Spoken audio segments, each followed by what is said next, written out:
compromise, the depravity and the compromise. They're kind of inextricably linked. But as we said, kind of knowing a global audience and knowing, particular people come for the depravity, but they stay for the compromise, right? So they'll see the depravity, but they'll stay for the docs, they'll stay for the wire transfers, the signed engagement letters, everything with the CCP. What do you do with the depravity? Right now with the FBI, we still don't know on the endangerment and all these issues related to the text messages, all those related to the photographs, and look, this is not what we specialize in War Room Pandemic, right? We've never done this before. But it calls out for this issue of child endangerment.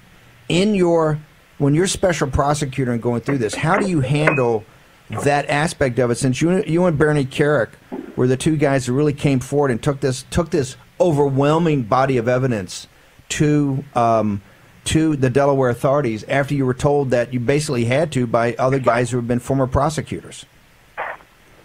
Well, I mean, when I came across the text message that Hunter sends to his father, in which he describes how the therapist is saying that he can't be with a 14-year-old girl because he takes his clothes off, he exposes himself, he smokes crack in front of her, and he texts these prostitutes in front of her. He then says, well, she said I didn't do it. The girl did. But then he admits to his father, almost like in a plea for help, but I do present a danger to the kids. And then you look at his photographs, and you see the danger that he presents to them. And then you see a disproportionate number of underage girls. And then you see a few pictures that the experts have to tell you what those are. But here's what they told me.